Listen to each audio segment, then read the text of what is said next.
aswang, engkanto, multo, at mga kababalaghang nagdudulot ng takot na mahirap matanggal. Subalit nang iniwan niya ako, ay mas natakot na akong magmahal.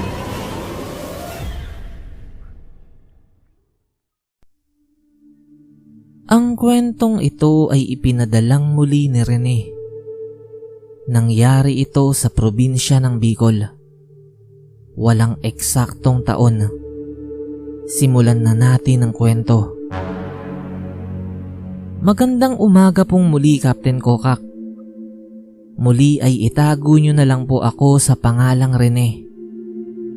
Una ay nagpapasalamat ako sa iyo, Captain Kokak, dahil naitampok mo sa iyong channel ang kwento ko kasama si Mamang at Tatay Kaloy. Nagpapasalamat din po ako sa lahat ng nakinig sa kwento ko. Nakakataba po ng puso dahil magaganda ang nababasa kong komento. Tulad ng naipangako ko, ay ito na po ang kwento. Buhat kasi nang mangyari ang karanasan ko sa aswang kasama ni Mamang at Tatay Kaloy, ay nagkukwento na ito sa akin ng kani-kanilang mga kakayahan. Total naman daw ay nasa hustong gulang na ako noon. Kung kaya't dapat ko na raw malaman kung ano raw ba ang mga naging karanasan nila patungkol sa mga pangyayaring kay hirap paniwalaan ng iilan. Ang istoryang ito ay ikinuwento mismo sa akin ni Mamang. Nangyari po ito noong mga nasa 40 anyos pa lamang si Mamang. Walang eksaktong taon kung kailan nangyari. Sa probinsya ng Bicol. Noong mga panahong ito ay halos kayod kalabaw si Mamang. Kasalukuyan kasing nag-aaral noon si Tatay Kaloy sa high school. Maaga kasing namatay si Tatang, ang asawa ni Mamang, ang ama ni Tatay Kaloy. Kung kaya't talagang nagsisipag na si Mamang sa pag-aalaga ng baboy, kambing, manok, at mga pato. Marami rin itong mga tanim na gulay sa bakuran. Lunes hanggang Biyernes ay maghapong naglalagi si Tatay Kaloy sa eskwela. Whole day kasi ang pasok noon eh. Nakakatulong lang si Tatay Kaloy sa mga gawain tuwing Sabado at Linggo dahil wala itong pasok sa eskwela. Masipag si Tatay Kaloy at ayaw na ayaw nitong pagtrabahuhin si Mamang tuwing Sabado at Linggo. Talagang inaako na ni Tatay Kaloy ang pag-aalaga sa mga hayop at mga tanim nila sa ganoong mga araw. Ang gusto kasi ni Tatay Kaloy ay nakikita niyang nakakapagpahinga si Mamang kapag naroon siya sa bahay.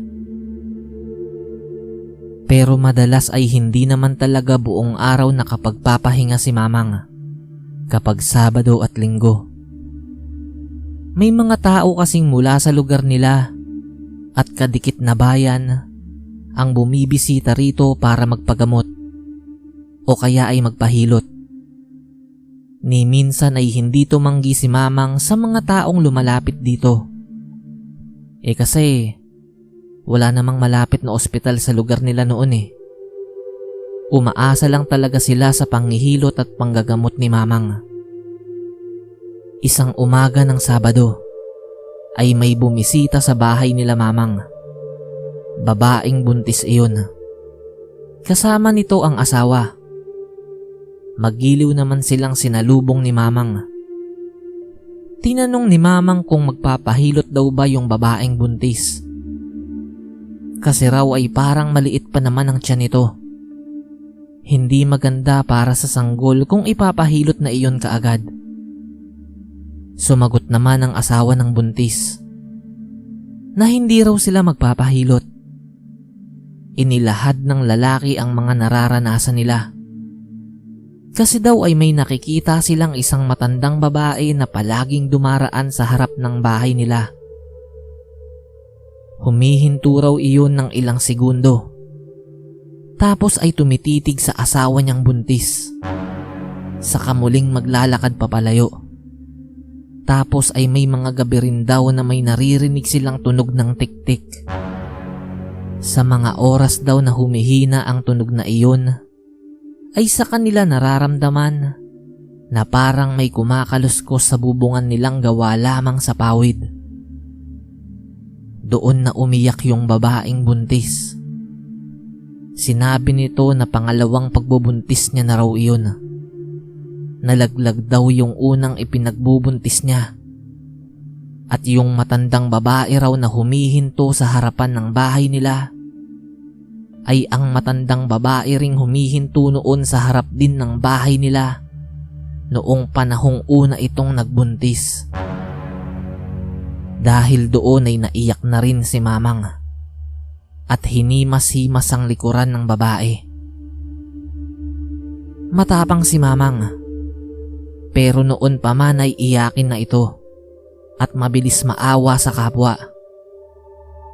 Kapag may mga buntis na lumalapit sa kanya at nagkukwento na inaaswang daw ang mga ito, ay binibigyan lamang ito ni Mamang ng bote ng langis para malaman kung may aswang ba sa paligid. Para nang sa gayon ay makaiwas ang mga ito. Pinapayuhan niya rin ang mga ito na magsaboy ng asin sa paligid ng bahay, bintana, pinto, at bubungan. Pero sa pagkakataong iyon ay iba ang ginawa ni Mamang. Pumitas ito ng mga bubot na kalamansi sa puno, yung mga maliliit pa lang. Tapos ay inilagay iyon sa kanyang bayong, kasama ang isang bote ng langis at ng kanyang tansong itak. Nagbilin ito kay Tatay Kaloy na makikitulog muna sa bahay ng mag-asawa at kinabukasan na raw ng umaga makauuwi. Hapon na nang makarating ang mag-asawa at si Mamang sa bahay ng mga ito. Agad na nang hingi ng asin at murang mga kawayan si Mamang. Pinatulis nito ang magkabilang dulo ng mga murang kawayan at itinusok sa lupa na katapat ng pinto at mga bintana. Sinabuyan din nito ng asin ng palibot ng bahay. Pero hindi sinabuyan ni Mamang ng asin ang bubungan. Para sa bubong lang daw talaga umatake ang tiktik. Nang gabing iyon ay kinausap ni Mamang ang mag-asawa. Sinabi nito na kapag naririnig na nila ang mga pagkaluskos ay magkunyari lang silang natutulog. Huwag raw matakot ang mga ito at si Mamang na raw ang bahala. Ganoon nga ang ginawa ng mag-asawa. Humiga na ito sa sahig. Si Mamang naman ay ipinatong ang bote ng langis at ang kanyang tansong itak sa lamesa. Matapos ay umupo sa upuang naroon at sumandal sa dingding. Sa paghihintay ni Mamang sa tiktik ay mga 3 oras na itong nakapikit at nagkukunyaring tulog. Ang mag-asawa naman ay talagang nakahimbing na sa pagkakatulog. Maya-maya ay nakaririnig na si Mamang ng huni ng tiktik. Ang huning iyon ay unti-unting nawawala at napapalitan ng mga pagkaluskos sa bubungan. Hindi pa rin gumagalaw si Mamang at nagkukunyari pa ring tulog. Sinilip niya ang mag-asawa. Himbing na himbing pa rin ang mga ito sa pagtulog. Tinapunan niya ng tingin ang bote ng langis. Kumukulo na iyon. Sa mga oras na iyon ay nakapikit ng bahagya si Mamang. Subalit nakikita niya pa rin ang mga nasa paligid niya. Nakatuon lang ang atensyon ni Mamang sa bubong na parang may hinihintay at may inaabangang mangyari. Ilang sandali pa ay kitang-kita ni Mamang ang pagbaba ng tila mahabang lubid mula sa bubong. Nangingintab iyon dahil sa laway. Ang posisyon noon ay saktong-sakto kung saan nakahiga ang babaeng buntis. Kumpirmado. Dila iyon ng tiktik. Bago pa man dumikit iyon sa buntis na babae ay umusal na ng dasal si Mamang. Tumayo ito at kinuha ang tansong itak mula sa lamesa. Walang ano-ano ay mabilis nitong tinagpas ang dila ng tiktik. Dinig na dinig niya ang pag-atungal ng nilalang na nasa bubong. Ang kaninang mga kaluskos sa bubungan ay naging mga pagkalampag na. Dahil doon ay nagising ang mag-asawa. Takot na takot ang mga itong magkayakap sa isang sulok. Lalo pa silang nanghilakbot nang makita ang bagay na nasa lapag. Para iyong basang lubid na nagkikikiwal. Si Mamang naman ay agad na kinuha ang mga bubot na kalamansi sa bayong nito. Nginata niya iyon ng nginata sa bibig niya. Kasabay ng pag-usal ng mga dasal.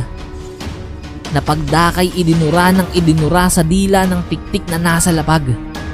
Dahil sa pagdura ni Mamang ng nginatang kalamansi sa dila, ay katakatakang tumigil iyon sa pagkiwal.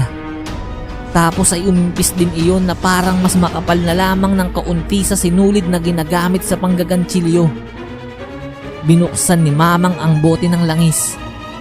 Dinampot niya ang dila ng tiktik at inilagay iyon sa loob ng bote at tinakpan. Nawala ang mga kaluskos at pagkalampag sa bubungan. Bagamat takot na takot pa rin ang mag-asawa ay labis-labis naman ang pasasalamat ng mga ito kay Mamang. Mula noon ay hindi na bumalik ang tiktik na iyon sa bahay ng mag-asawa. Hanggang sa maisilang ng babae ang kanilang sanggol. Ilang araw ang lumipas matapos magsilang ng sanggol ang babaeng buntis na tinulungan ni Mamang. Ay may isang matandang babae ang pumunta sa bahay ni Mamang. Payat na payat ito. At may dalang isang kambing. Ibinibigay nito ang kambing kay Mamang. Subalit hindi iyon tinanggap ni Mamang. Sa halip ay ibinigay rito ang bote ng langis kung saan nakalagay ang dila ng tiktik. Nagwika pa si Mamang na ibenta na lang daw nito yung dala nitong kambing. At wag nang magpapakita sa lugar na iyon. Sa oras daw na magpakitang muli ito kay Mamang, ay hindi na ang dila nito ang puputulin. Pati na rin daw ang ulo. Halos sunod-sunod na pagyuko lamang ang naging sagot ng matandang babae. Bago ito tumalikod at umalis. Captain Kokak, yan lang po muna sa ngayon. Sa susunod na lang po yung iba. Kapag day off ko ulit. Maraming salamat sa iyo, Captain Kokak. Ganoon din sa iyong mga tagapakinig. Nawa ay mas lumaki pa ang channel mo at mas marami pa ang mag-subscribe. Maraming salamat po.